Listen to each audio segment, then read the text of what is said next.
É com muita alegria que eu venho aqui hoje falar para vocês de um tema que eu sou apaixonada, que é a teoria do elo e o médico veterinário como um agente de transformação social. A primeira pergunta que eu tenho para vocês é como nós chegamos até aqui no que diz respeito à nossa estruturação social e à nossa relação com os animais. Não sei se vocês já se perguntaram isso. Atualmente a gente acorda de manhã e já está com os nossos animaizinhos dentro de casa, olhando para eles como filhos, irmãos, enfim. Mas como que a gente conseguiu trilhar, esse caminho para chegar até aqui? Esse caminho foi só positivo? Esse caminho foi só negativo? Quem mais se beneficiou dessa relação? Foram os animais? Foram os seres humanos? Foi uma troca mútua? A gente vai entender um pouquinho mais sobre isso agora.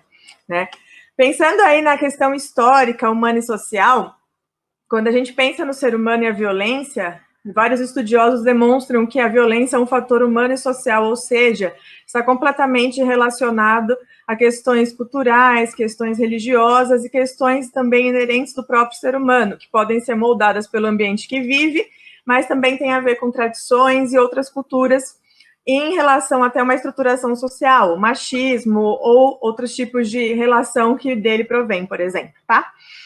Há muitos exemplos de violência, então a gente percebe que há retratos em pinturas em cavernas, a disputa de homens e animais por espaço, as lutas travadas nas grandes arenas romanas entre os escravos e os animais, então como tigres, leões e ursos, e ainda também tem relatos de conspirações, guerras e assassinatos presentes em um dos livros mais conhecidos pela humanidade, ainda independente de religião, mas que é a Bíblia Sagrada. Então, nós temos aí o exemplo de quando Caim mata o seu irmão Abel, as mulheres que são apedrejadas publicamente, e Jesus Cristo, que dentro do cristianismo é símbolo de bondade e pureza, é crucificado de forma violenta.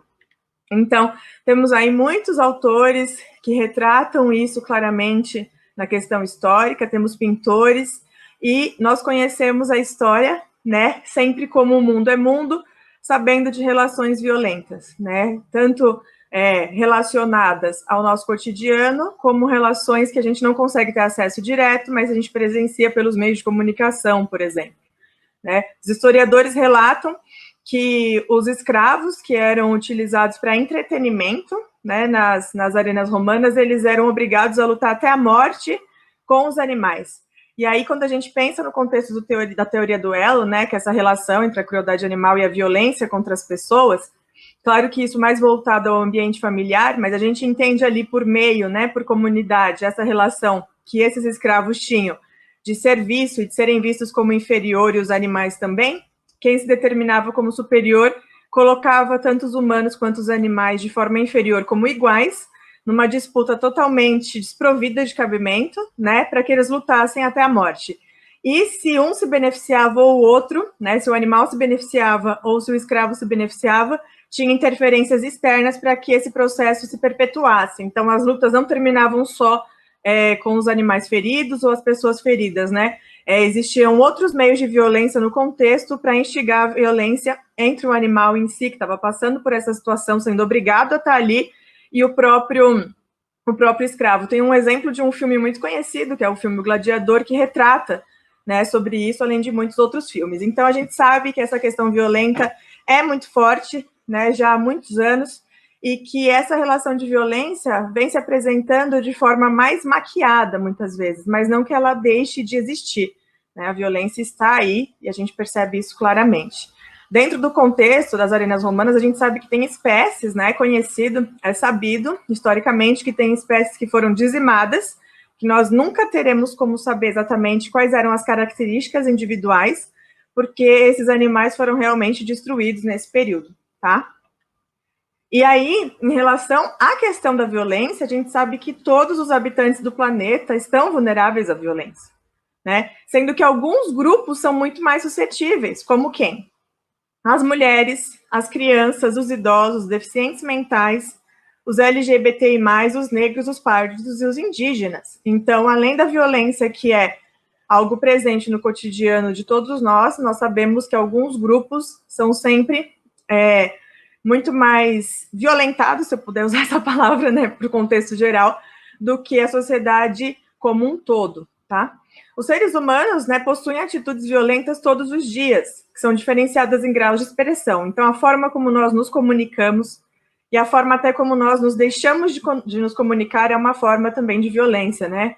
É uma abordagem, uma atitude, por exemplo, passiva-agressiva, ou quando você trata alguém de uma forma onde a pessoa se sente diminuída, ou meias palavras, e até hoje a gente fala aí de um conceito que está muito já começando a ser realmente conhecido e bem estruturado, que é a questão do abandono emocional. Né? Quando você se envolve com uma pessoa, ou na verdade a pessoa se envolve com você e você some, desaparece, ou a outra pessoa some e desaparece, sendo também uma forma de violência psicológica, né? Então, o que a gente percebe dentro desse contexto, né? Até dentro de casa, às vezes, quando a gente é criança, a gente escuta o pai e a mãe falar o quê? Eu tô te batendo, mas dói muito mais em mim do que em você, né? Então, apanhar é normal, recebe umas palmadas que melhora, enfim, a gente aprende a crescer com a violência no dia a dia. E a humanidade, como um todo, descobriu muitas formas, né, de melhorar a nossa sociedade e também o nosso convívio, como, por exemplo, a questão de prolongar a vida, curando doenças, como o tratamento e a cura do câncer, né, se comunicar a longas distâncias. Eu tô aqui, né, em São Paulo, muitos de vocês estão em outros estados, a professora disse que são 25 estados inscritos, então, maior alegria do mundo. Talvez numa outra oportunidade a gente não pudesse estar junto, né, se não fosse através dessa descoberta da comunicação a longa distância. Então, a gente é capaz também de conhecer melhor a si mesmo e uns aos outros, né, mas não somos capazes ainda de acabar com a violência, que faz milhares e milhares de vítimas diariamente, todos os anos, causando muitas perdas econômicas e problemas de ordem psicológica, como a síndrome do estresse pós-traumático, a depressão, comportamento suicida, e aí nas mulheres, doenças ginecológicas e outros distúrbios comportamentais que muitas vezes duram a vida toda, né? E aí, falando na questão das mulheres, a gente está aí no século XXI, ano de 2020, e ainda existe a mutilação genital em alguns países, né? E também o apedrejamento em praça pública, por questões aí culturais, religiosas e históricas que provêm do machismo, né? E da submissão da mulher em relação ao homem. E aí, dentro de tudo isso, nós temos os conceitos de violência e as suas tipificações. Mas primeiro, né, Lauren, você está falando que a violência é uma coisa que existe, que vem aí há muito tempo, que realmente, né, quando a gente pensa no mundo como mundo, é uma questão que está aí junto com o ser humano, mas o que é realmente a violência? Qual é a classificação disso, né? Então, a gente tem aí a consideração da Organização Mundial da Saúde, que diz que considera-se como violência o uso intencional de força física ou do poder, real ou ameaça, contra si próprio, contra outra pessoa ou contra um grupo ou uma comunidade, que resulte ou tenha possibilidade de resultar em lesão, morte, dano psicológico, deficiência ou privação de desenvolvimento. E aí eu pergunto para vocês, aonde entram os animais nessa definição? A gente sabe que a violência aí está relacionada, né, exatamente na questão humana, mas quando fala violência contra um grupo ou uma comunidade, a gente sabe a morte de milhões de animais silvestres, considerada genocídio, ou animais em situação de rua que são envenenados, né, e a gente sabe que tudo isso, fora a questão dos maus tratos, abandono, crueldade, abuso, são ações que resultam em lesão, em morte, em dano psicológico, animais com problemas comportamentais extensos, muitas vezes por uma vida inteira, e aí deficiência ou privação de desenvolvimento cognitivo, né, desenvolvimento comportamental, desenvolvimento físico. Então, trazendo aí para o nosso contexto, para mim o animal deveria entrar aí de forma muito clara nesse sentido do que é a violência. E a Organização Mundial da Saúde, ela estabelece também uma tipologia, né, dos 3 grandes grupos de acordo com quem comete esse ato violento. Então, se a violência é contra si mesmo, chamada autoprovocada. Se a violência é interpessoal, entre pessoas específicas, né, num grupo menor, seria doméstica e comunitária. Se a violência é coletiva, então, por questões de cultura, econômicas, de um país contra o outro, a gente chama de violência coletiva. Vou falar para vocês aqui hoje sobre a violência interpessoal, a doméstica e comunitária, para entender melhor esse conceito dentro do que a gente vai trabalhar. Então, a violência comunitária é aquela que ocorre entre pessoas sem laços de parentesco, consanguíneo ou não, e que podem conhecer-se, ou seja, um conhecido ou também não, um estranho, geralmente fora de casa. Inclui o quê? A violência juvenil, né, atos aleatórios de violência, então assalto, assassinato, estupro ou ataque sexual por estranhos, bem como a violência em grupo institucional, como escola, local de trabalho, prisão e asilo. E aí, um exemplo claro disso são os assaltos que a gente corre o risco de sofrer diariamente, a questão da violência geral, né, no dia a dia, no âmbito, desde âmbito de trabalho, onde você está, até a trajetória para o trabalho, né, e aqui, aí eu trago essa imagem dos tiros de Suzano, que deixaram 8 mortos numa escola há um tempo atrás, mas eu acho que foi uma coisa que, mesmo não tão recente, marcou todo mundo, então foi um exemplo desse tipo de violência. O outro tipo de violência dentro do contexto da violência interpessoal é a violência da família e do parceiro íntimo. Então, é a violência que ocorre em grande parte entre membros da mesma família e parceiros íntimos, normalmente, mas não exclusivamente dentro de casa, tá? E aí inclui o quê? O abuso infantil, a violência praticada pelo parceiro íntimo, pelo cônjuge, e o abuso contra o idoso. E aí a pergunta que eu sempre falo é: os animais, né? Os animais também são vítimas dessa violência.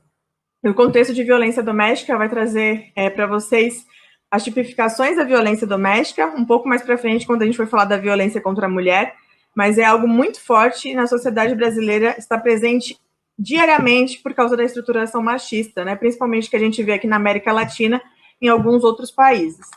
Então, o exemplo dessa estruturação social machista, quando eu falo desse assunto, me incomoda bastante, porque realmente é algo colocado até dentro das músicas, né? Colocado de forma cultural, como se fosse algo normal. Então, por exemplo, se te agarro com outro, eu te mato, te mando algumas flores e depois escapo. É uma música de Sidney Magal. Então, quando a gente para pensar em várias outras músicas, em vários outros livros, em várias outras histórias, em novelas, em filmes, em coisas que acabam ficando no que a gente chama de consciente coletivo, existe aí a normalização e a banalização da violência contra a mulher. E é muito interessante a gente observar que a sociedade é uma sociedade que critica o abuso infantil, né? Stop Child Abuse, né? E aí a menininha aparece na foto assim, se você contar para alguém, né, que ela vai ser mais ainda violentada, mas essa mesma sociedade que critica e que discrimina, né, de forma tão horrível, né, que repudia o abuso infantil, que é algo realmente inaceitável, é aquela sociedade que hipersexualiza a criança, né, que busca corpos femininos cada vez mais infantis, mulheres cada vez mais magras, depilações cada vez mais estranhas, modificações corporais cada vez mais fugindo do que é o real, e aí a gente percebe a hipocrisia de uma estruturação que, na verdade, não está preocupada com a mulher, mas com o serviço ou o produto que essa mulher pode ser dentro desse meio. Então, essa criança vai virar uma mulher, e como é essa questão de violência? Né? Eu sempre foco na violência aí contra a menina e as mulheres, porque a gente sabe que nós, e eu me incluo nesse grupo, somos as mais acometidas, né, em relação a todos os tipos de violência, e existe essa questão desse paradoxo de proteger as crianças, mas ao mesmo tempo hipersexualizar. Né? Eu gosto de trazer essa reflexão em relação a esse assunto. E aí, tá bom, como que a gente vai falar, então, da violência nesse contexto familiar, nesse contexto histórico, tudo que acontece, os animais na sociedade, mas como foi essa evolução desses animais até que a gente chegasse até o momento presente, com eles dentro das nossas casas, presentes na nossa família? Então, há muitos retratos de que os seres humanos tinham uma ligação com o homem, né, uma ligação homem-animal já muito, muito antiga. Então, os retratos das pinturas nas cavernas mostravam que o ser humano retratava o outro, e esse outro eram os animais. Ele se autorretratava também, mas ele retratava o outro, e o outro parecia grande, aparecia de forma bem descritiva, e eu acho tão, assim, eu acho engraçadinho, eu falo dessa forma mesmo, porque se vocês olharem, os desenhos dos animais são muito mais complexos. Aí, quando o ser humano desenha a si próprio, é uma bolinha com uns bracinhos. Então, ele tinha uma percepção muito aprofundada do animal, né? E aí gostava de retratar essa relação. Então, isso não é algo que vem de agora. E dentro dessa relação, o ser humano ele tinha medo de virar alimento, né? Porque existia aí um ambiente que era um ambiente de sobrevivência, né? Então, comportamentos que a gente herdou dos ancestrais de luta ou fuga é um comportamento que foi dado nos períodos onde existia mais escassez de alimento, né, e rigores do tempo muito complicados, então era uma questão de sobrevivência mesmo, e o ser humano passou a caçar os animais, também houve a aproximação para a domesticação. E dentro desse processo de caça e domesticação, nós passamos por muitas coisas, né, para chegar aí no que a gente conhece como o nosso normal, o que é comum para a nossa sociedade, né, ocidental, ou até algumas coisas na sociedade oriental. Enfim, tem questões que são muito variáveis de países para países, mas, no geral, as pessoas têm uma boa relação, né, uma relação mais positiva e afiliativa com esses animais. E aí, muita coisa aconteceu, né, para que a gente evoluísse, mas eu gosto de trazer aí sempre essa questão da civilização egípcia, que relata claramente como esses animais se tornaram sagrados nessas civilizações, né? Essa é uma civilização que tem esse exemplo. Então, eles retratavam seus próprios deuses de forma mística, onde era metade humano, metade animal. Então, os deuses Horus, Hathor e Anubis eram deuses que tinham essa forma humano-animal. E a deusa Bast, que era representada por uma gata, ela era conhecida como a deusa do deus Sol, né? A filha deusa do deus Sol, que era o deus Ra, e esse deus foi um deus principal para a cultura egípcia por muito tempo. Quando ela se tornou a deusa principal, a imagem da gata foi associada à fertilidade, a amor, à abundância. Por quê? Porque os gatos, eles viviam à beira dos rios, né, e caçavam os roedores que prejudicavam o cultivo de alimentos. Então, os animais que estavam ali predando, né, atrapalhando a agricultura, eles eram mortos pelos gatos, e a imagem do gato era associada a algo abundante, a algo positivo, né, realmente de florescer, né, a deusa da abundância e da fertilidade.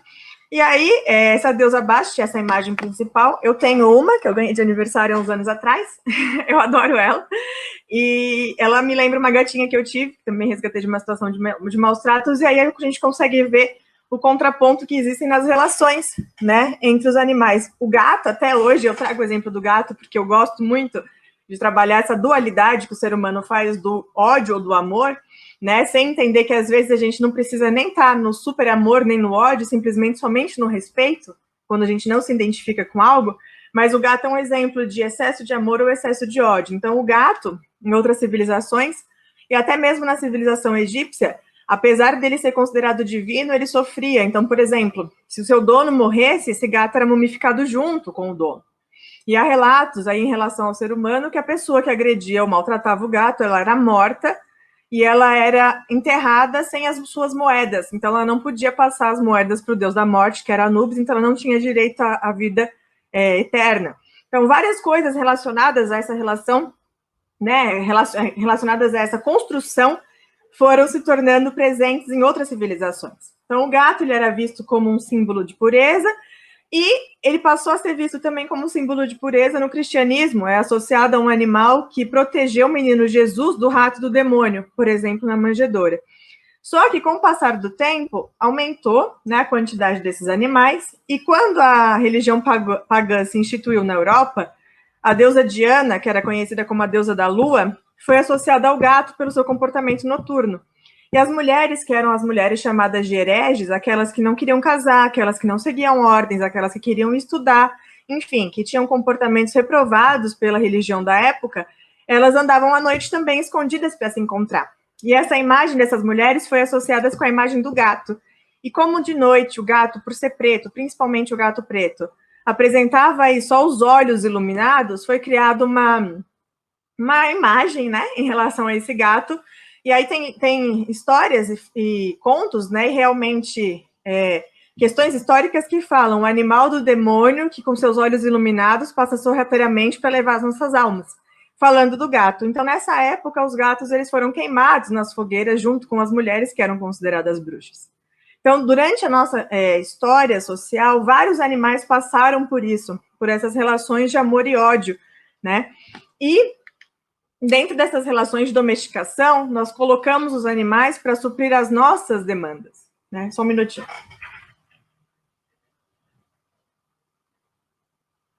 Desculpa, gente, é que senão eu fico meio rouquinha. Para suprir as nossas demandas, né? Então, por exemplo, essa imagem desse elefante aí colocado para trabalho é uma imagem que não condiz com o que esse animal, primeiro, com o que esse animal merece e com a dignidade animal, né? O conceito de dignidade animal, É um conceito que muitas pessoas ainda não entendem, mas a gente tem que perceber que os animais, eles são eles por si só, né? O valor deles não está em quem a eles pertencem, e sim em quem eles são. Então, o animal, ele vale, ele é importante para ele. A vida dele, se não importa para a gente, importa para ele mesmo. E uma coisa que eu costumo dizer, e que para mim é muito verdadeira, é que o que muda não é essa relação que os animais têm conosco. O que muda é a nossa relação em relação a eles, né? A nossa visão em relação a eles. Então, a gente precisa evoluir no sentido de entender que os animais não estão aqui a serviço do ser humano. Assim como durante muito tempo, né, os negros eram vistos como pessoas que estavam a serviço dos brancos e as mulheres a serviço dos homens, os animais ainda são vistos como seres que estão a serviço da humanidade. E a gente precisa quebrar esses paradigmas, porque eles são eles, e por eles serem quem eles são, eles têm valor, independente de qualquer utilidade que nós possamos pensar na nossa vida. Então, o conceito de trabalho seria uma ação voluntária, onde eu, né, me coloco para oferecer algo que eu tenho em troca de uma remuneração, né, por livre e espontânea vontade. Quando a gente comenta que um animal é um animal de trabalho, não é verdade, isso é uma forma de escravidão, porque o animal ele não está indo por livre e espontânea vontade exercer aquela função, né? Ele está sendo obrigado a fazer aquilo e muitas vezes para ter o mínimo dele por direito, e ele teria acesso total à natureza se não fosse a nossa interferência, que é água e comida. Então, essa imagem retrata isso. Esse animal, ele não tem por que fazer isso. Ele tem a vida dele, o ciclo dele, as relações dele, e a gente interfere de forma negativa. Que são demandas que podem ser vistas como positivas. Por exemplo, esse cachorrinho que é cão-guia de um outro cachorrinho cego. Então, existe aí sempre essa relação ambígua do uso positivo, do uso negativo e da valorização ou não de uma espécie ou de determinado animal de acordo com o que ele faz e não quem ele é.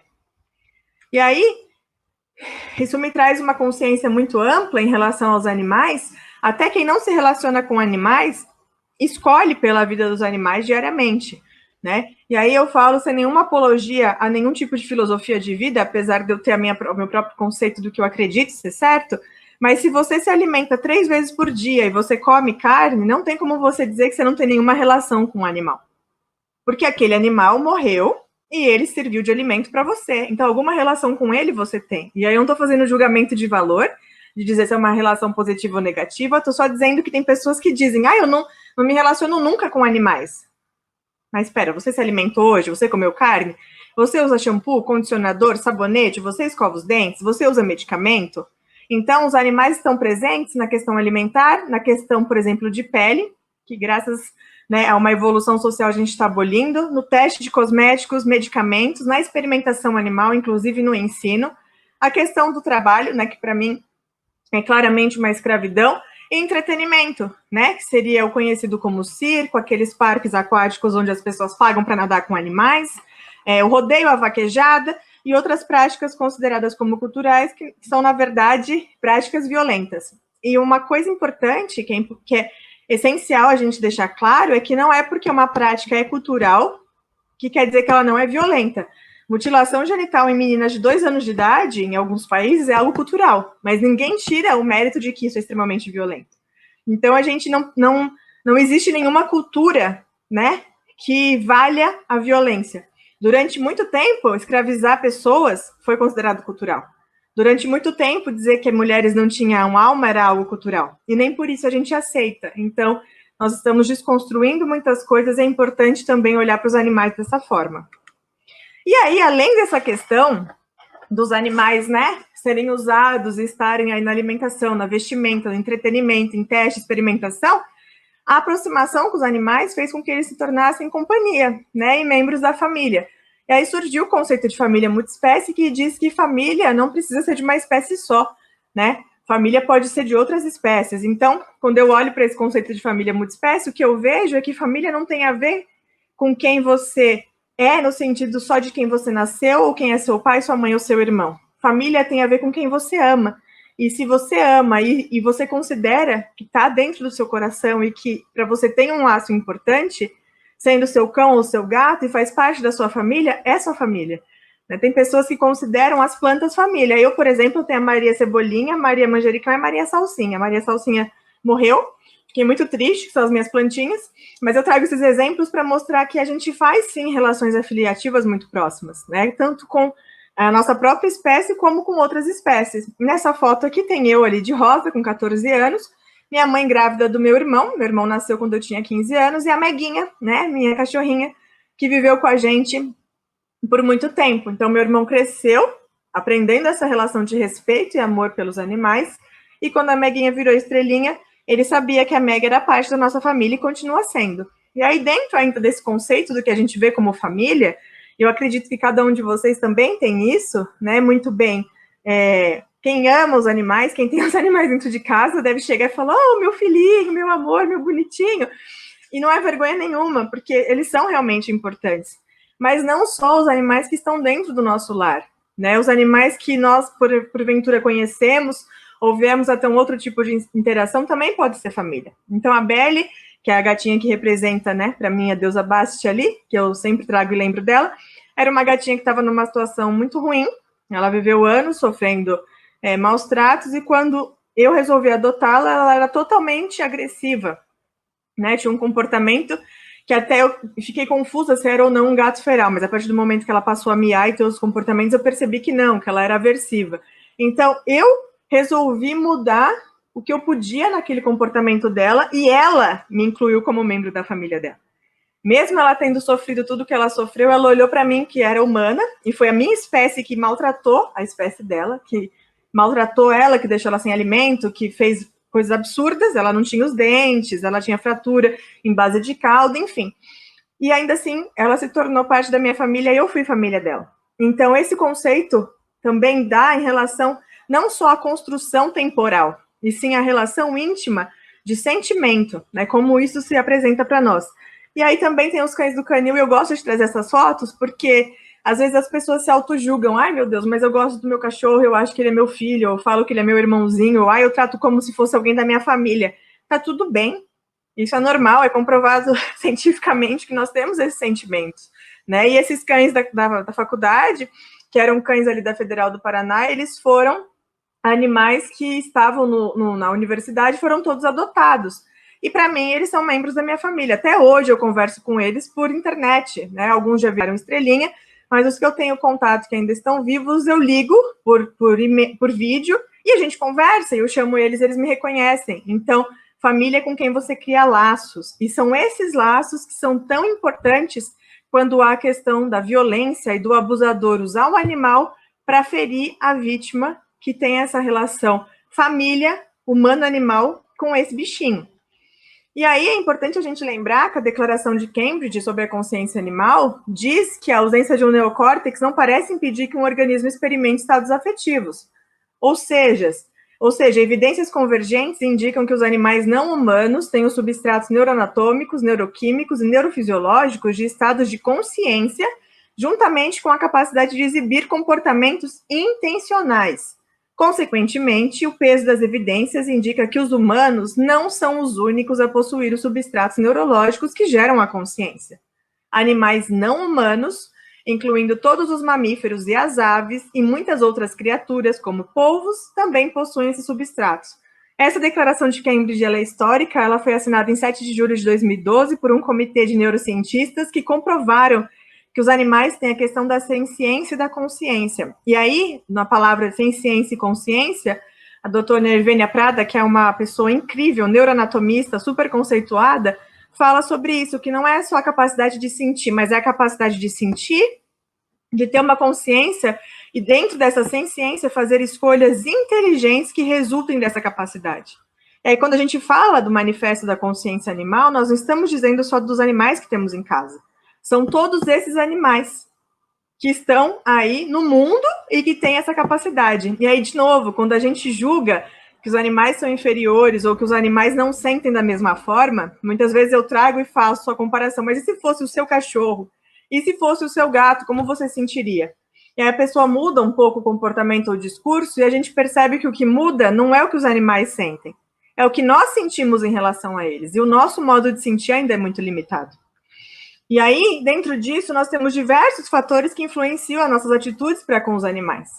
Então, desde fatores culturais, como simbolismo, folclore, religião, tradição, história, até fatores de qualidades e atributos de animal, então comportamento, cor, tamanho, fofura. E aí, falando em cor, a gente traz a ideia do racismo estrutural e sabe que animais pretos, animais negros, são mais difíceis de serem adotados. Tem toda a questão mística também, mas até para as pessoas que acreditam que esse conceito está desconstruído dentro delas, de gato preto dá azar, ou que cachorro preto é associado ao lobisomem, a imagem de agressividade e medo, né? Por alguns estudos a gente percebe que tem a ver com isso. Os filmes de terror, onde o lobisomem é um lobo gigante preto, e aí remete à imagem de um cão grande preto. Então, há essa dificuldade. Até pessoas que têm esse conceito desconstruído, quando você pergunta por que você não adota um animal sem raça, ou um animal preto, ou um animal de um porte maior, a pessoa vem dar um argumento para isso ou para aquilo, mas por que o animal preto você não adota? Então, existe sim um racismo estrutural que atinge até os animais. E eu sei que são pontos que pegam nas pessoas e que podem incomodar, mas é para a gente refletir mesmo. Até que ponto a gente tem se deixado levar por questões totalmente absurdas e que julgam, né? Julgam e excluem dessa forma. E aí, características individuais também são super importantes para determinar as nossas atitudes. Então, a religiosidade, o contato que nós temos, por exemplo, com um cão ou com um gato, as histórias que ouvimos quando criança, nossa idade, nosso conhecimento e o gênero, né? É sabido que o gênero masculino é o que, em geral, comete mais crimes violentos, né, contra os animais, e aí tem toda uma questão que a gente pode deixar clara. Se essas pessoas têm coragem de matar a própria espécie, muitas vezes, violentar, estuprar, agredir, o que dirá com espécies que eles consideram inferiores, né? E aí, sempre tem um outro lado, quando a gente pensa ali em conceito de família multiespécie, que é o conceito positivo, né? Mas que pode não ser positivo. Porque a partir do momento que eu faço parte de uma família e meu animal também faz parte da família comigo, se a minha família for uma família disfuncional, tudo que acontece comigo pode acontecer com o meu animal. Então, não é necessariamente a questão de ser família que quer dizer segurança. Então, aqui, por exemplo, a gente tem a notícia, né, de um gatinho que foi capa da Veja São Paulo numa época que diz: tomei uma paulada e fiquei cego. Ninguém dá uma paulada num animal sem querer, né? A gente sabe aí que existe o dolo, a intencionalidade de causar o ato que vai prejudicar o animal. Ninguém corre vaquejado ou rodeio sem querer. E se você tiver um pouquinho de bom senso, entender um pouco sobre bem-estar animal, você vê que o boi não está feliz e que o cavalo também sofre. Ninguém estrangula um animal sem querer. Então, existe aí a intencionalidade de fazer o mal, né? Ou a intencionalidade de ter prazer ou se sentir superior a outra espécie. Mesmo que não seja consciente, né? Ou, não sou uma pessoa, não quero fazer o mal, é uma questão, né, do meu avô, tudo, mas é nítido que não há alegria ali para aquele animal, né? Ou, o gato preto dá azar, então eu vou jogar fora, eu vou abandonar, enfim. Então, sempre tem esse outro lado. E dentro desse contexto de outro lado, é que eu tive a oportunidade, né, maravilhosa de conhecer o Phil Arco. Quem é o Phil Arco? O Phil Arco, ele é o coordenador do National Link Coalition, né? Ou seja, é o coordenador da questão do link, é uma ligação que trata das questões relacionadas à violência animal e humana. Ele também era consultor na época, não sei como é que está agora essa questão, da American Society for the Prevention of Cruelty to Animals e da Animals and Society Institute. E ele veio aqui para o Brasil, num seminário que teve na USP, e aí, assim, eu tive muita sorte, eu digo assim, né, é claro que eu me envolvi, quis ir atrás de conhecê-lo e de poder participar desse seminário. Né, nesse seminário foi lançado esse livro aqui, que eu tenho, e aí eu coloco ele para referência para vocês, que foi um dos primeiros trabalhos, né, em São Paulo, falando sobre a violência, essa relação entre os maus tratos aos animais e a crueldade contra as pessoas. E ali em 2003, ainda na graduação, eu conheci o elo entre o abuso animal e a violência humana. E aí ele trouxe esse conceito do link, né? E vocês me perguntam, Lauren, o que é o link? Né? E aí, antes de explicar para vocês o que é o link, eu gostaria de deixar essa foto, porque são pessoas comuns, né? Não no sentido de diminuir a palavra comum, mas de dizer que são pessoas acessíveis, são pessoas amorosas, são pessoas como nós, né? No sentido de humanos, que têm defeitos, sonhos e desejos, que olham para o próximo, olham para o outro e falam, eu preciso fazer alguma coisa para que isso não continue assim. E é mais um exemplo de que cada um de nós pode fazer alguma coisa. Então, ele me abraçou, ele tinha uma gravata de gatinho, eu afofei ele, foi super legal, e eu conheci um outro lado de um ser humano que realmente luta por uma causa que hoje é internacionalmente conhecida. E aí, quando vocês vão ouvir em Teoria do Elo, o link é aquela relação muito clara que vem desse conceito todo que eu expliquei para vocês, da evolução dos animais, né, conosco, e membros da família multiespécie, que diz o quê? Quando os animais eles são abusados, as pessoas elas estão em risco. Quando as pessoas são abusadas, os animais estão em risco. Então, o animal é visto, como a gente chama muitas vezes na neurociência e psicologia, como uma red flag, seria uma bandeira vermelha. Sabe quando você está passando por uma situação e você não sabe exatamente explicar como ou por quê, mas alguma coisa te alerta de que aquilo não é legal? Às vezes, quando você está numa situação e você vê um animal que parece que não está muito bem, você sente que tem alguma coisa estranha. Então, esses animais seriam essas red flags, seriam esses sinais vermelhos do cérebro de que aquilo não é normal. Nós temos aí vários conceitos que ficam enraizados no nosso consciente, no nosso inconsciente, de situações que a gente passou e sentimentos que a gente teve em relação a determinados fatos que podem acender, né, que podem ser essas red flags. E aí o animal, ele vira a pontinha de um iceberg de uma situação de violência que é muito maior. E como que isso acontece? Então, há a violência, né, contra a criança, contra o idoso, a violência doméstica e a violência contra o próprio animal. E aí, dentro disso, eu trago para vocês um conceito de vulnerável que está dizendo claramente o quê? Que vulnerável é algo ou alguém que é suscetível a ser magoado, danificado, derrotado ou ofendido, que pode ser ferido ou destruído por, frágil e incapaz de defender-se. E o termo é geralmente atribuído a mulheres, crianças e idosos, que possuem maior fragilidade perante outros grupos da sociedade.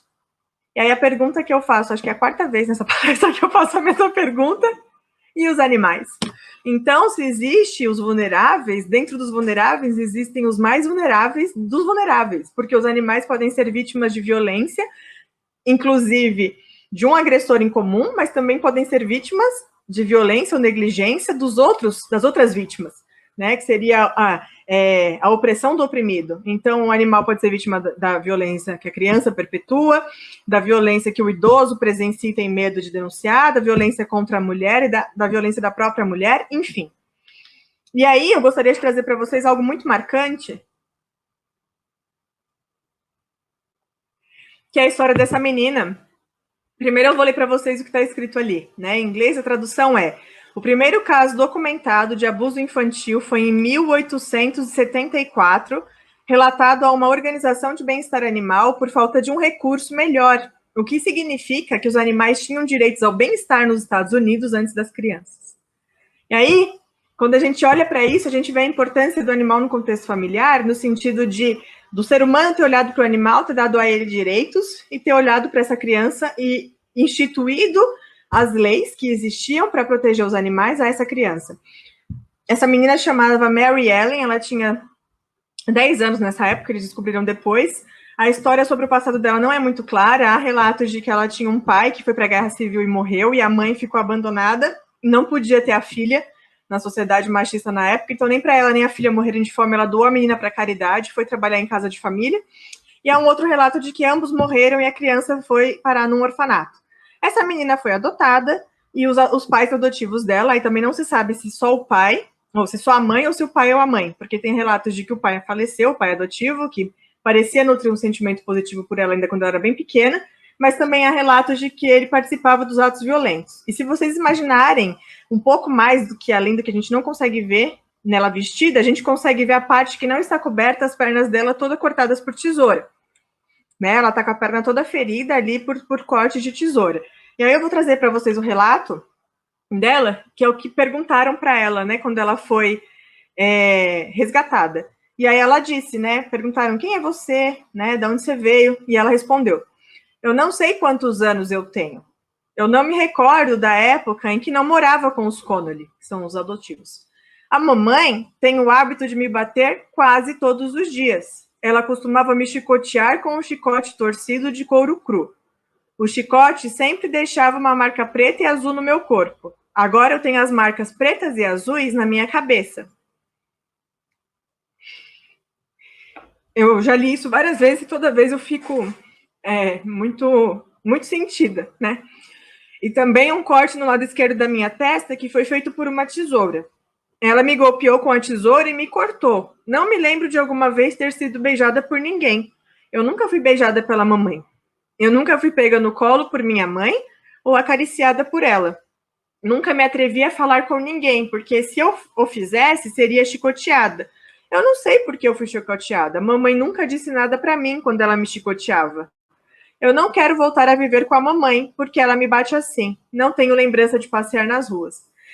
Quando encontraram ela, os vizinhos denunciavam, né, que ela sofria tortura e violência, e não existia nenhuma legislação para proteger essa criança. Então pediram ajuda a uma freira.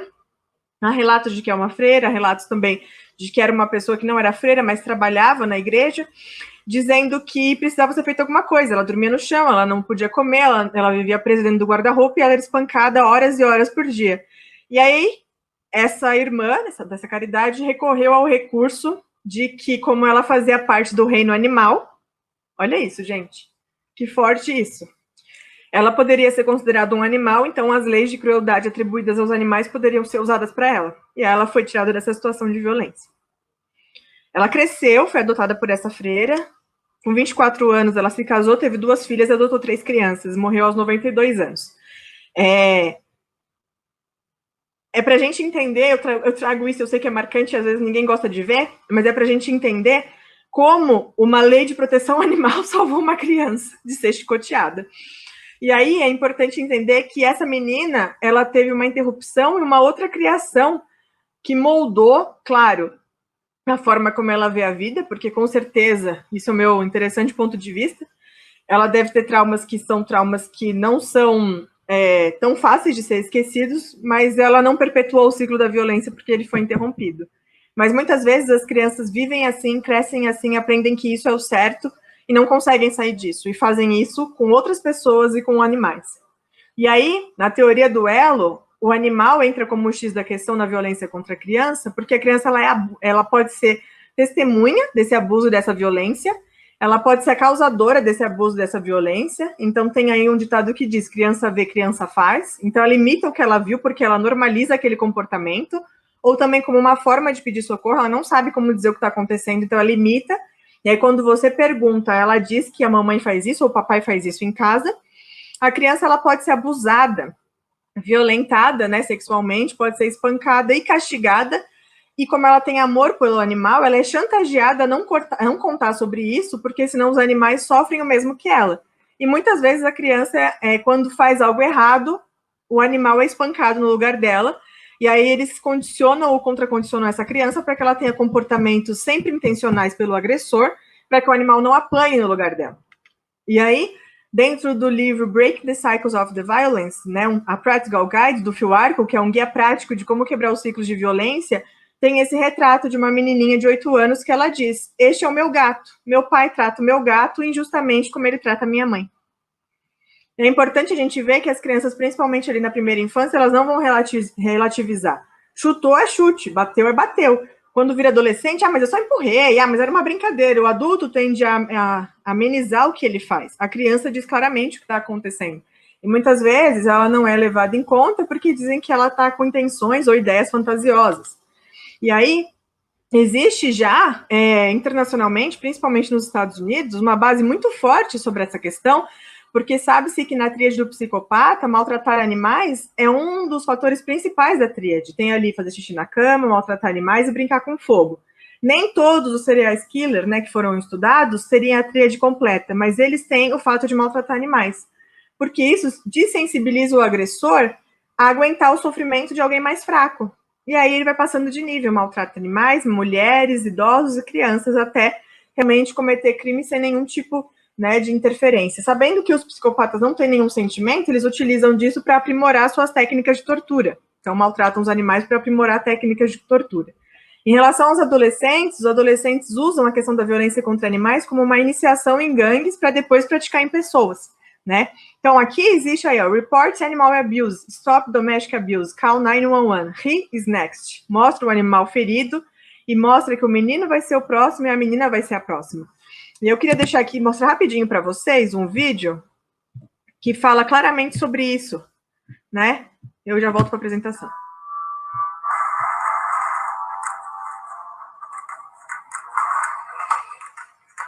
What did you say happened to the dog again?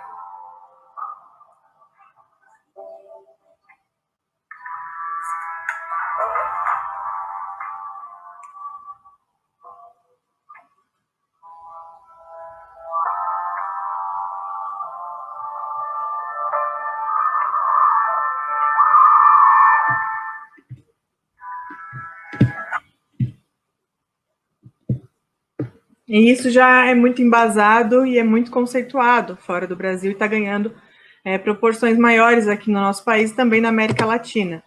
Né? Na violência contra o idoso, a gente sabe que o idoso ele não consegue muitas vezes cuidar de si mesmo e nem do animal. Né? Ele depende de uma outra pessoa que cuida de ambos e maltrata ambos, porque na verdade não cuida, é uma pessoa que se passa por cuidadora. Ou até dentro do contexto da família, ele é agredido, né? Esse idoso ele tem um animal com uma única motivação de vida, muitas vezes, e ele aceita o abuso que ele passa com medo do animal morrer ou ser ferido. Né? Ele vê o animal ser maltratado e tem medo de passar pela mesma situação de maus tratos. E aí tem ainda as pessoas que usam o vínculo humano-animal para extorquir esse idoso. Então, é um relato de um caso que foi sequestrado, né, um gato que foi sequestrado, e a recompensa era de $20 mil para que o animal fosse devolvido. E aí também tem uma questão da violência, que pode ser não intencional, mas ainda assim é prejudicial, tanto para o próprio idoso, que fica com essa culpa, tanto para o animal, que ele, numa situação muito tênue aí de saúde mental, ele pode esquecer esse animal. Então, teve um caso de um idoso que esqueceu de colocar o cachorro para dentro e o animal morreu de frio no gelo. E aí existe aí uma contraposição. Eu não posso não estar bem, muitas vezes, de saúde, contrato alguém, mas aí essa pessoa também pode espancar a mim ou o meu cachorro. E é importante dizer também que a saúde do idoso e do animal muitas vezes é negligenciada, e ainda tem um fator muito forte no idoso, que é o mesmo fator da criança. Como atribuem à criança questões fantasiosas, atribuem ao idoso questões relacionadas à idade. Então, você dá um velho gagá, ele tem Alzheimer, tudo isso que ele está contando é mentira, ele já está fazendo hora extra, coisas absurdas que você escuta, e muitas vezes utiliza dessa questão da senilidade para desmerecer a fala verdadeira daquele idoso em relação ao seu próprio sofrimento. E aí, na violência contra a mulher, né, eu tenho uma palestra até... na verdade, tem uma palestra sobre cada tipo a fundo, né, da violência contra a mulher, contra o idoso e contra a criança, mas eu vou dar um pouquinho mais de atenção agora para a violência contra a mulher, porque a violência contra a mulher, ela é não só presente de forma ampla, como eu tenho, infelizmente, a sensação, e isso é uma coisa que é uma opinião minha, de que se você é mulher assim como eu, e você vive nesse mundo, se você não sofreu nenhum tipo de violência ainda, você vai sofrer. Então, a mulher, ela sofre todo tipo de violência, a física, a moral, a psicológica, a patrimonial e também a sexual. E ela tem medo que o animal passe pela mesma coisa que ela está passando. Então, ela não deixa a casa e aguenta sozinho o sofrimento. Às vezes, ela até tem como deixar o ambiente, mas a pessoa que pode abrigá-la fala que não tem como ela levar o animal. E deixando o animal, ela não vai.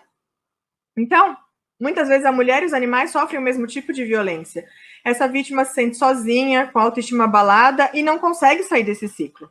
E aí o agressor maltrata o animal e ameaça fazer o mesmo com a mulher e com os filhos. A mulher não tem para onde ir, então ela não vai sem o animal.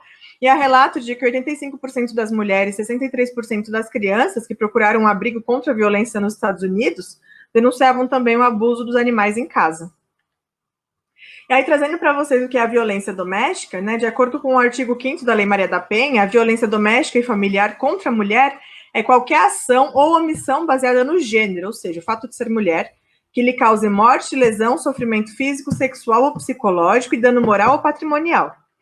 E aí estão previstos 5 tipos de violência doméstica e familiar contra a mulher dentro do contexto da Lei Maria da Penha: a física, a psicológica, a moral, a sexual e a patrimonial. E essas formas de agressão, elas não são isoladas. Elas são muito complexas, muito perversas e têm graves consequências para essa mulher. Então, qualquer uma delas constitui um ato de violação dos direitos humanos e deve ser denunciada. Eu poderia me aprofundar um pouco mais sobre elas, mas aqui me mostrou que eu tenho 17 minutos, então eu vou passar rapidinho essa parte, mas o que quer dizer? Na violência física são chutes, tapas, arranhões, puxando de cabelo, tacar objetos, mordida, etc. Psicológica é você abalar a autoestima da mulher, ofender, maltratar. Moral é você fazer injúria, calúnia, difamação, atribuir à mulher coisas que ela não faz em relação à própria moral. Sexual é obrigar a manter relação sexual com parceiro ou com outras pessoas, impedir, por exemplo, de usar método contraceptivo, obrigar a fazer aborto ou impedir de ter contato com os filhos recém-nascidos, né? E aí também a questão, dentro dessa questão de filhos recém-nascidos, ainda há um debate, né? Se essa violência sexual seria, por exemplo, quando o homem retira a criança, bebê, de perto da mãe para manter relação sexual. E a patrimonial é quando retira os objetos que ela gosta, esconde documentos dela e dos filhos, e impede que ela tenha acesso aos bens da família, né? E aí, como que fica essa questão do ciclo da violência contra a mulher? O ciclo da violência contra a mulher é composto por 3 fases que a gente precisa entender para saber o porquê ela não está saindo daquela situação. Então, a fase 1, a 2 e a 3. A fase 1 é quando há o aumento da tensão, né? A tensão começa a se instaurar, o agressor fica maltratando psicologicamente a vítima, começa os xingamentos, depreciação, ofensa, crítica, grito e as ameaças. Tudo irrita o agressor, ele destrói objeto e se mostra sempre insatisfeito. A pessoa pisa em ovos, ela nem sabe, né? Eu já cheguei a ouvir uma pessoa que falou para um agressor, perdoe-me por existir, porque ela não tinha mais pelo que pedir desculpa. Então, era perdoe-me por existir. Tamanho é a violência psicológica e física, enfim, que essa pessoa passa. Há a necessidade do agressor de se autoafirmar o tempo todo, diminuindo a vítima, e essa vítima, ela começa a sentir que está em perigo, né? E ela sente medo, angústia, frustração e tristeza também são comuns. E muitas vezes, quando ela vai pedir ajuda, as pessoas falam, aguenta, é normal, ele trabalha muito, ele está muito estressado, e toda essa questão cultural que fomenta a violência contra a mulher e naturaliza, e além de tudo, culpabiliza a mulher, né? Na fase 2, que é a fase de explosão, ocorre a agressão propriamente dita. Esse agressor, ele perde o controle, se é que ele tinha algum, né? E ele explode. Então, toda a tensão da fase 1, que é aquele estresse, aquela irritação, vira a violência psicológica, física, sexual, moral e ou patrimonial, muitas vezes todas juntas. Então, ele rasga objetos, impede a mulher de sair de casa, xinga, humilha, obriga a fazer sexo, inclusive sexo não consentido dentro do casamento é conhecido, e a gente sabe que isso é estupro marital, tá? É estupro, sim.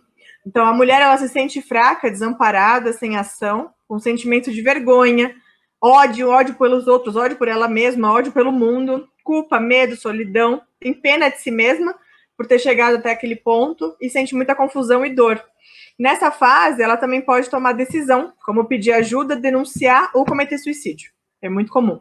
E a ideia é se afastar do agressor de qualquer maneira. Então, vítimas, muitas vezes, que não conseguem amparo, elas optam pela morte, tá? Isso já foi visto muitas vezes. E aí a fase 3, que é a fase da lua de mel, o agressor, ele se mostra arrependido, né? Ele é amável e tenta buscar a reconciliação. A mulher, ela se sente confusa, em dúvida sobre os seus sentimentos e se a violência foi como foi, porque o agressor diz e fala, não foi assim. Não, mas eu não disse isso. E aquele fenômeno, né, gaslighting, tentar deixar a vítima se sentindo como louca. E aí, ele assume o que fez, mas tende a confundir a vítima porque ele muda totalmente o comportamento dele, minimiza os atos. Então, não, eu não estava tão nervoso, você que não entendia o que eu queria dizer. Não, eu não estava tão estressado, você que me tratou mal e aí eu reagi, porque é ação e reação. Não, eu nunca fiz isso, você está inventando. E aí a vítima começa a nem saber mais quem ela fica com dúvida, e a gente tem que lembrar que essa mulher, um dia, ela se apaixonou por esse agressor, se ele for um parceiro. Então, não necessariamente, desculpa a expressão, ele era cretino assim o tempo inteiro, né? Ele se mostrava uma outra pessoa, porque a não ser que essa mulher tenha um distúrbio ou tenha vindo de uma criação extremamente violenta, onde ela naturaliza a violência, e aí por vários fatores ela acha isso algo comum, ela não sabe que apanhar, que ser maltratada assim não é certo. Só que aí, dentro desse contexto, essa mulher já é desamparada socialmente, porque vocês já viram como uma vítima de violência é tratada no Brasil? Sim, né? Vamos falar de estupro culposo? Melhor não, Lari, porque eu sou polêmica.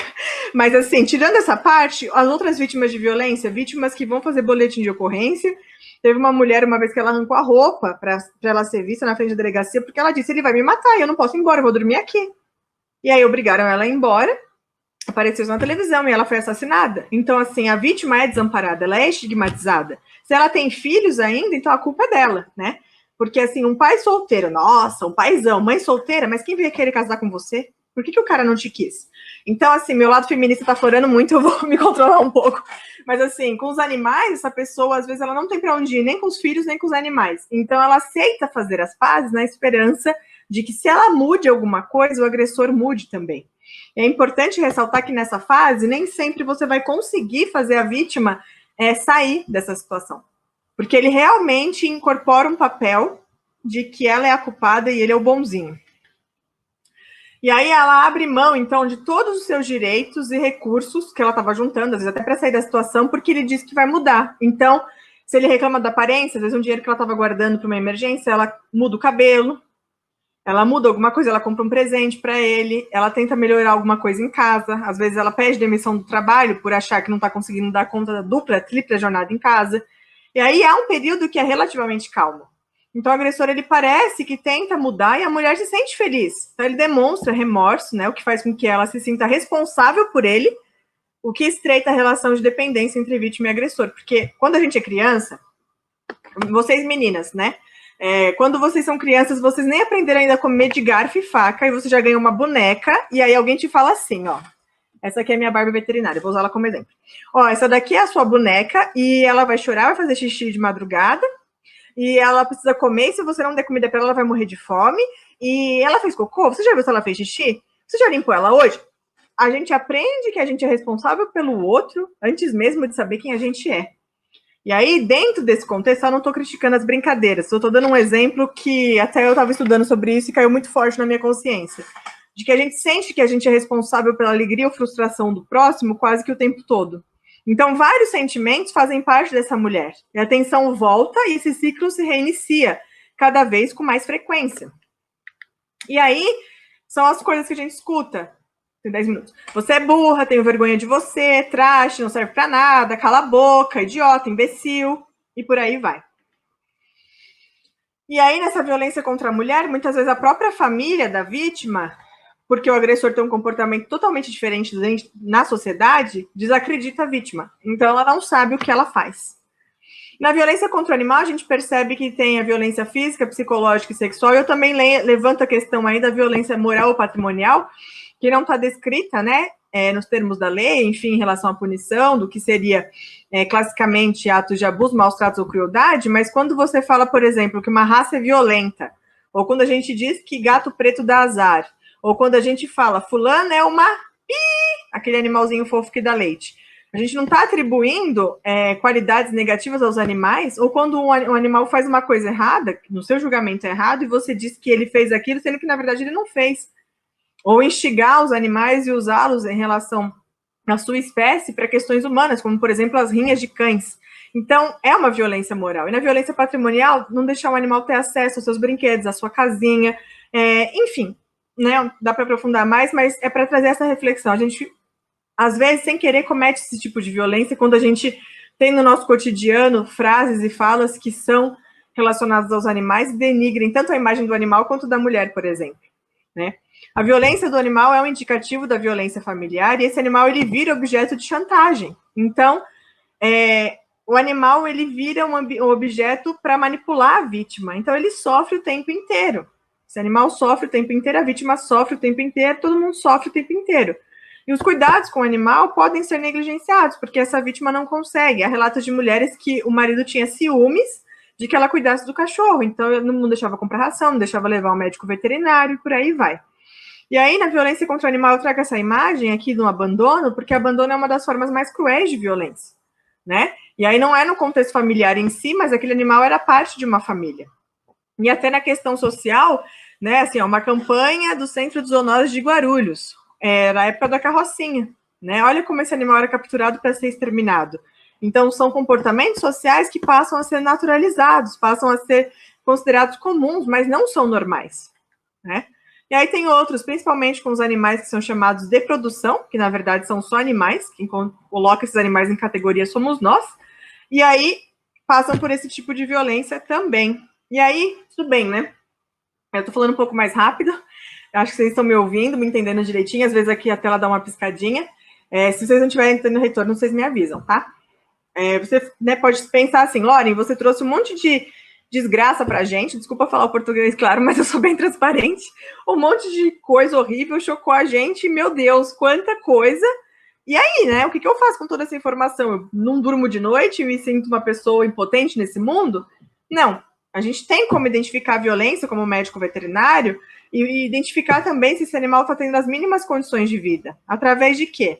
Por exemplo, a ciência do bem-estar animal, né? Existem protocolos de perícia de bem-estar animal, existem vários trabalhos muito bem documentados que falam sobre a ciência do bem-estar, que realmente pode ser mensurada de forma precisa com variedade de indicadores. Então, por exemplo, isso é só uma breve situação, tá? Existem outros indicadores, mas, por exemplo, a ciência do bem-estar animal também pode dizer sobre isso. Então, indicador nutricional, de conforto, de saúde e comportamental.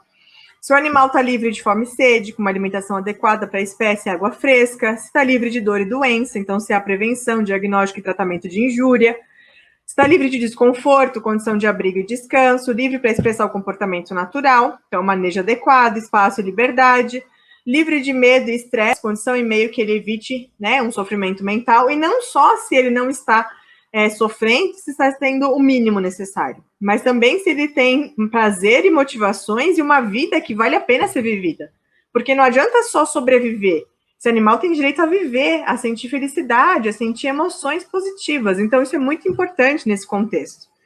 E aí, se você está trabalhando em clínica ou se você tem contato aí com certos animais, você pode observar as injúrias físicas. Então, queimadura, lesão, fratura, ferimento por paulada, por arma de fogo, por estilingue, dardo, arco e flecha. Se esse animal está abatido, desnutrido, triste, com muito medo, com uma pelagem muito feia. Se o animal que mora com outros animais sempre morrem, e aí você analisa a questão das doenças infecto-contagiosas, claro, né? Questão de vulnerabilidade social, às vezes família em situação de maus tratos, que a gente diz, família sem os mínimos, né, cuidados, enfim, é uma coisa. Agora, se não tem uma explicação, é importante observar. E aí a idade desses animais também, os filhotes e os idosos, eles são mais vulneráveis à violência, né? E aí, se o animal possui injúrias e fraturas em diferentes estágios de cicatrização, e se ele retorna ao médico veterinário sempre muito ferido, ou com alguma lesão que não tem a ver com o histórico, é inexplicável, é crônico ou repetitivo. Então, ele sempre caiu da cama e quebrou várias vezes o mesmo bracinho, mesma patinha, tem alguma coisa errada, né? E aí, olhar se ele tem doenças que poderiam ser evitadas, se essa pessoa sugere a morte do animal, a eutanásia, e não mostra nenhum tipo de vínculo, se as histórias que são relatadas em relação ao ferimento não bate com o ferimento em si, e se essa família apresenta comportamento anormal que você consegue sentir, você consegue perceber que alguma coisa está estranha. E aí, olhando para o contexto do cliente que vai chegar para você na clínica, você pode atender principalmente 3 tipos. Seria um cliente que visita várias clínicas para evitar chamar atenção, né? E me perguntam por que o agressor leva o animal no veterinário. Muitas vezes para despistar, tá? E também porque se o animal morrer, até ele conseguir outro, ou às vezes aquele animal é o que nutre uma relação por aquela família, então a criança gosta daquele cachorro, a esposa dele gosta daquele animal. Se o animal morre, acabou o objeto de chantagem. Acabou o fenômeno que a gente chama que é triangulação, que é ele usar uma vítima para afetar a outra. Então ele pode cuidar do animal para continuar usando aquele animal como objeto de chantagem. Então, se você percebe que tem uma discrepância de informação, história inconsistente, é um cliente muito agressivo, com argumentos que não tem nada a ver, e tudo que você diz, ele fala que não é isso. É um perfil. Outro perfil é aquele que tem medo de algo, você não sabe como contar, né, para ele, se ele pode te contar alguma coisa, você não sabe como chegar nele para falar, porque parece que ele tem medo o tempo todo, e ele não sabe como te falar o que aconteceu.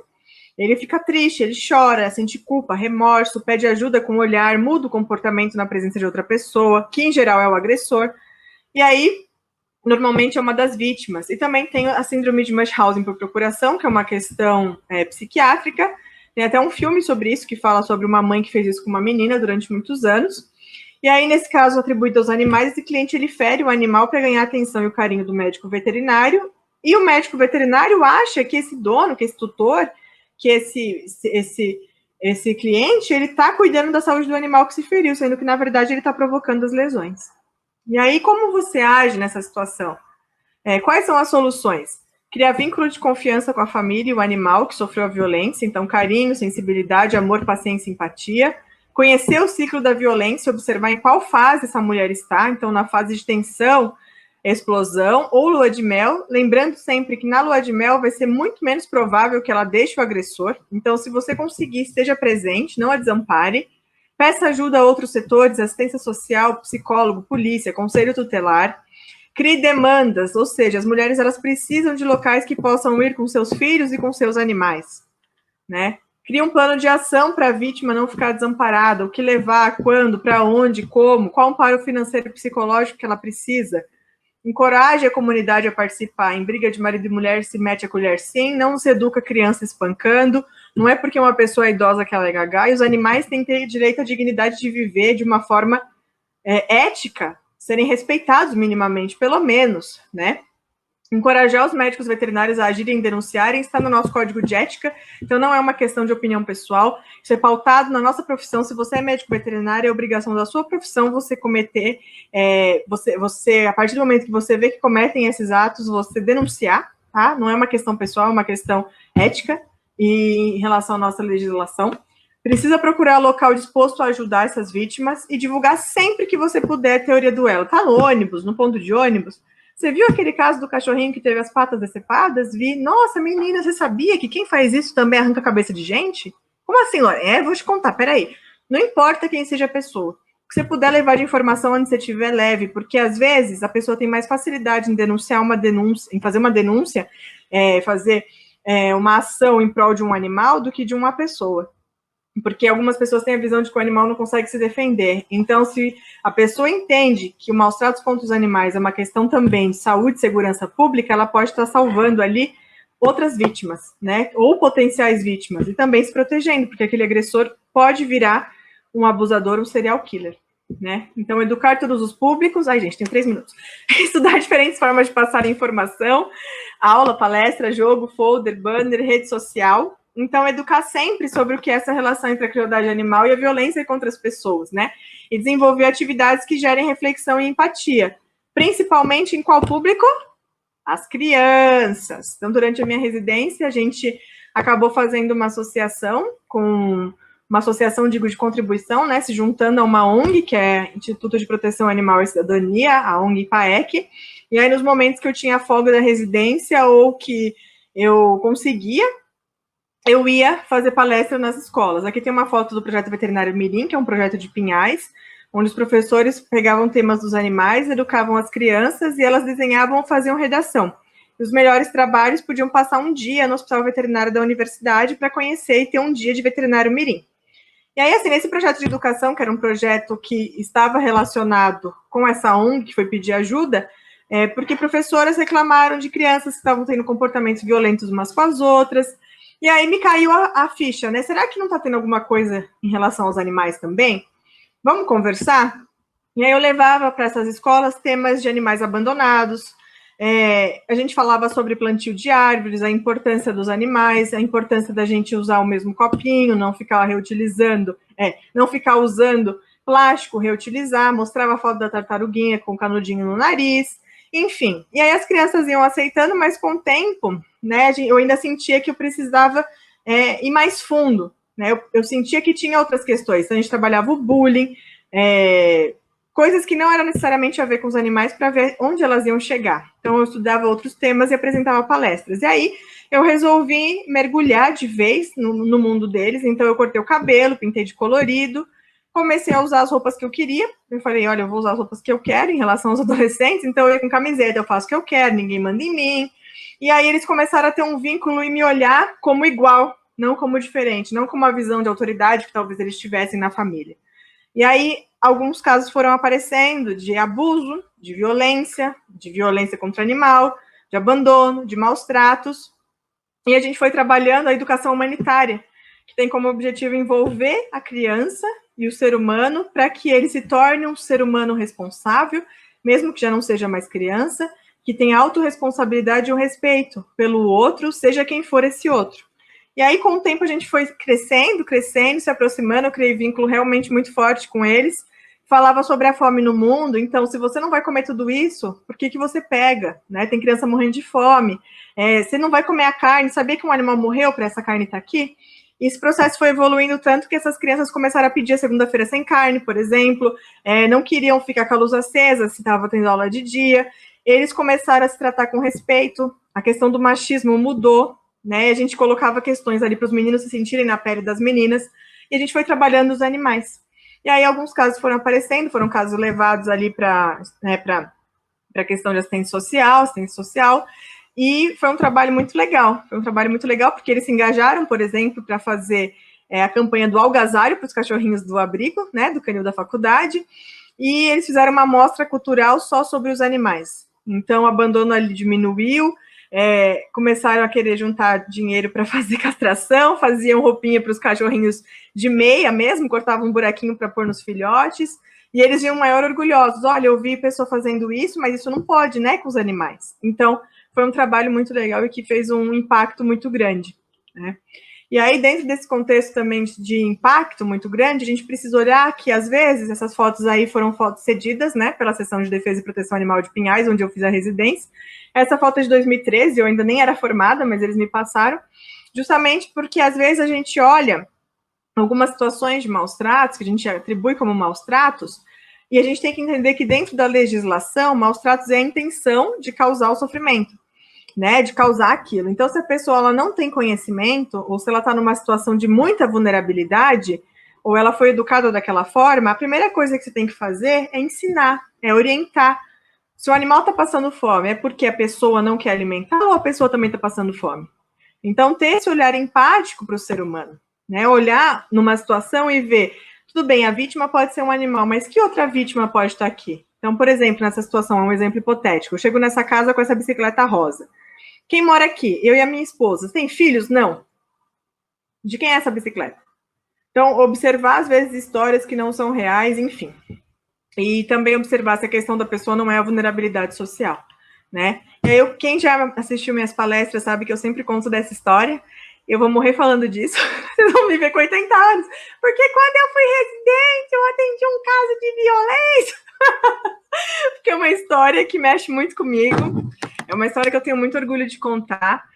Na época da minha residência, a gente atendeu um chamado ali em Pinhais sobre um animal que estava sendo espancado. Então, a pessoa que fez a denúncia disse que o animal era submetido a vários chutes, que ele era jogado contra a parede inúmeras vezes, que o animal estava sangrando pelo nariz, que o agressor tinha um comportamento já muito violento, passou o endereço, passou tudo, e a gente chegou na casa, pedimos, né, eu e o pessoal que estava em Pinhais, a médica veterinária responsável, as pessoas que estavam junto, pedimos apoio à guarda municipal, eles acompanharam a gente, ficaram no portão do outro lado da rua, né, não é essa a foto da polícia, foi antes disso, dizendo que se desse algum problema muito grave, eles desciam para nos dar apoio. E aí fui eu e a Janaína Hammerschmidt, a outra médica veterinária, com a cara e com a coragem, e aí eu bati no portão e falei, eu quero saber onde está fulano, porque eu sabia o nome do agressor.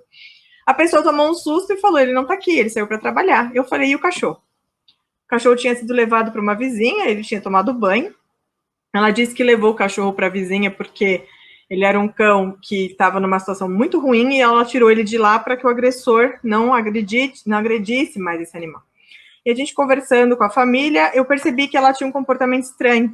Ela parecia ter vergonha, punha toda hora a mão no rosto, as meninas pareciam ter medo, ela tinha crianças pequenas. E a gente correu para socorrer esse animal, ele ficou internado na UTI do hospital veterinário, mas ele morreu. E aí nós ficamos muito impactadas, porque para mim estava muito claro que tudo que eu tinha visto na teoria estava acontecendo ali. Então a gente retornou e conversou com essa vítima, e ela falou que já tinha denunciado várias vezes, ela sempre era obrigada a retirar a denúncia, eu nem sei se isso pode nos dias atuais, porque parece que agora não mais, porque ele agredia ela cada vez mais, então ela denunciava, ela não tinha para onde ir, então ele agredia. Então cada vez que ela fazia uma denúncia, ele voltava pior. E aí era assim, dessa vez eu vou cozinhar os gatos, da outra vez eu vou tacar o cachorro na parede, a próxima vez eu boto fogo na casa, escalpelo você e as meninas. Então ele já tinha ameaçado matar o filho de 14 anos com facão, tinha corrido atrás do carteiro, já tinha, né, passagem pela polícia, e a vítima falou, não vou denunciar, porque eu sei que o próximo passo é ele me matar ou matar minhas filhas, eu não consigo emprego, porque a minha aparência não tá boa, ele me espanca, me obriga a fazer coisas que eu não quero, eu não consigo deixar as meninas em outro lugar, ainda não consegui vaga para elas. Se eu saio de casa e deixo elas sozinhas, eu tenho medo, apesar dele não tratar elas mal, né? Ela falava, mas aí olha só, ela não tinha dimensão que a violência que ela sofria atingia essas crianças, era um abuso psicológico já. Ele não trata elas muito mal, né? Mas eu tenho medo dele um dia se revoltar contra mim e fazer alguma coisa. Aí contou que ele agrediu o filho de 8 meses com um fio de cobre no Dia dos Pais. Ela saiu para comprar um presente para ele, para o pai, para ver se ele, né? E aí quando ela voltou, o menino estava todo marcado porque não parava de chorar e ele agrediu essa criança com um fio de cobre. E aí aquilo causou uma indignação tão grande que eu acho que se eu pudesse eu mesma pegava ele. E ele não estava ali no momento. E a gente foi na delegacia e ficamos insistindo sobre a teoria do elo, a teoria do elo, a teoria do elo. E o delegado falou, mas você quer que eu prenda ele sem direito a pagamento de fiança porque ele maltratou um cachorro? Eu, isso mesmo, é isso que eu quero. Porque ele vai matar essa criança, ele vai matar essa mulher. E a gente começou a falar e começou a explicar. Eu acho que foram 4 horas ali falando sobre isso, eu nem lembro o tempo. E aí chegou um policial que falou, mas isso aí que ela tá falando é verdade mesmo. Uma vez eu vi um homem que enforcou o cachorro na frente de casa.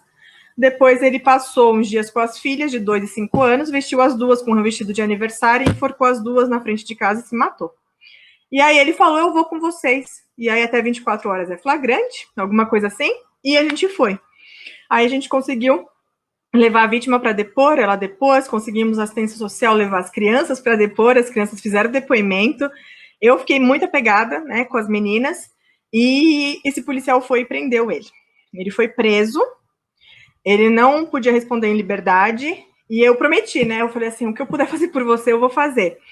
E eu fiquei muito comovida, porque elas eram crianças muito meigas, assim, né, pequenas, muito fofas, sempre os momentos que a gente passou juntas, elas me abraçavam, me beijavam, me chamavam de tia Frozen, faziam trança no meu cabelo, e quando eu ia embora, né, tem essa foto que foi a Jana que tirou, muito provavelmente, que uma das meninas me abraçou muito, assim, tia, você vai embora, né? Aí eu falei, eu vou. Aí ela falou, e quando você for embora, né, o papai vai voltar? E aí eu não sabia se eu dizia que sim ou que não, porque apesar de tudo que ela vivia, a mãe dizia que ela tinha uma relação boa com o pai. E aí, antes de eu terminar, né, de saber o que dizer, eu falei não. E aí ela ajoelhou, levantou a mão para cima e falou, graças a Deus. Então, essa aqui é um exemplo muito forte de como o médico veterinário pode ser um agente de transformação social. Nós somos profissionais de saúde, nós estamos dentro da família, a gente consegue enxergar coisas que, às vezes, o assistente social não consegue enxergar porque ele não entra na família de primeira, porque a família tem medo de perder os filhos, a polícia, às vezes, não entra em situação de comunidade porque é comunidade, a psicóloga, às vezes, não entra porque tem medo deles relatarem ali que a pessoa é louca, então o médico veterinário entra. E para mim isso sempre vai ser algo muito marcante. Se eu falar disso 20 vezes eu vou chorar, porque eu saí da posição de uma aluna que assistiu uma aula para a posição de uma pessoa que fazia diferença na vida de alguém. E a mensagem que eu trago hoje aqui para vocês, como seres humanos, como pessoa, como profissional, não tem nada a ver com ego, com vontade da gente ser mais do que a gente é, mas tem a ver com o fato de nós sermos humanos. E se a gente realmente se importa em desconstruir uma sociedade que mata, oprime as mulheres, as crianças, os animais, os idosos, a gente tem muitas ferramentas para fazer isso. Então, eu fui chamada aqui depois de um tempo pela promotoria e falaram que a família estava bem, que ele estava em tratamento, porque ele era usuário, e que ele tinha começado a ter esse comportamento depois de usar drogas. E aí eu recebi um bilhetinho das meninas, e eu nunca vou esquecer, né? O que o promotor me disse, que elas dizem que o Marley foi o anjo que salvou a vida delas. Mas a tia Lauren elas vão levar para sempre, e que a tia Lauren também foi um anjo como o Marley, que era o cachorro. Então, a mensagem que eu gostaria de deixar para vocês é que se nós somos capazes de lutar por animais, também somos capazes de lutar por crianças e idosos. Não há bons ou maus combates, existe somente o horror ao sofrimento aplicado aos mais fracos que não podem se defender. E eu sempre acredito na evolução humana, né? Então, como assim libertar os escravos? Como assim dar à mulher os mesmos direitos que o homem? Como assim libertar os animais? E a mensagem também que eu quero deixar para vocês é que a gente sempre escuta isso, né? Eu ouvia muito da minha mãe. Então, você quer mudar o mundo sozinho? Eu não estou sozinha, só estamos espalhados, mas já começamos a nos reunir. E nós estamos aqui hoje, no meio de uma pandemia, falando de um tema tão delicado. É essa reunião que eu estou falando. Então, acredito que cada um de vocês, cada um de nós pode ser realmente a diferença que a gente quer ver no mundo. Porque, no fundo, nós somos todos um, né? Lutando pela esperança de um mundo melhor. Então, eu gostaria de agradecer. Essas aqui são as referências que eu uso para estudar mais essas relações. Eu tenho alguns livros aqui que eu posso mostrar para vocês. E posso passar essa lista de materiais em PDF. Eu gostaria de deixar essa foto, que são 3 cães que a gente teve acesso ali durante a residência da Federal, que seriam só mais 3 animais que talvez passassem pela vida sem conhecer realmente a vida, somente conhecendo o sofrimento. E a partir do momento que a gente interviu, eles puderam ali estar com esse olhar de esperança para um futuro melhor. Eu me coloco à disposição. Esse é meu e-mail, o meu WhatsApp, o meu Instagram e o meu Facebook. E vocês podem ter total liberdade para entrar em contato comigo, que eu estou sempre disponível para apoiar em qualquer coisa, tá bom? Muito obrigada.